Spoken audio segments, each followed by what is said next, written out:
నటి త్రిషపై తమిళనాడు బీజేపీ అధ్యక్షుడు నైనార్ నాగేంద్రన్ చేసిన వ్యాఖ్యలపై రాజకీయ రగడ మరింత రాజుకుంది. టీవీకే చీఫ్ విజయ్పై నైనార్ నాగేంద్రన్ అనుచిత వ్యాఖ్యలు చేశారు. ఇదే సందర్భంగా త్రిషను కూడా వివాదంలోకి లాగారు. సొంతంగా పార్టీ పెట్టి తమిళనాడును చక్కదిద్దడానికి ముందు విజయ్ తన ఇంటిని చక్కదిద్దుకోవాలన్నారు నైనార్ నాగేంద్రన్. త్రిషతో సంబంధాలపై తమిళ ప్రజలకు వివరణ ఇవ్వాలన్నారు. త్రిష విజయ్పై నైనార్ నాగేంద్రన్ చేసిన వ్యాఖ్యలు తమిళనాడులో పెద్ద దుమారం రేపుతున్నాయి. ఈ వ్యాఖ్యలపై పలువురు నేతలు తీవ్రంగా రియాక్ట్ అవుతున్న పరిస్థితి. డిఎంకే, కాంగ్రెస్ నేతలతో పాటు కమల్ హాసన్ కూడా నైనార్ వ్యాఖ్యలను తీవ్రంగా తప్పబట్టారు. ఇక త్రిష కూడా నైనార్ వ్యాఖ్యలపై రియాక్ట్ అయ్యారు.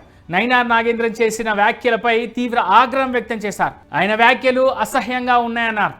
తనపై తప్పుడు ఆరోపణలు చేశారన్నారు. తనకు రాజకీయాలతో సంబంధం లేదన్న త్రిష తన వ్యక్తిగత ప్రతిష్టను నైనార్ నాగేంద్రన్ దెబ్బతీశారని మండిపడ్డారు.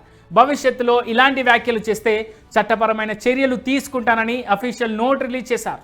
తమిళనాడు బీజేపీ నేత నైనార్ నాగేంద్రన్ వ్యాఖ్యలను సిపిఐ నేత నారాయణ తీవ్రంగా ఖండించారు. వ్యక్తిగత విమర్శలు చేస్తూ రాజకీయ లబ్ధికి బీజేపీ నేతలు ప్రయత్నిస్తున్నారని మండిపడ్డారు.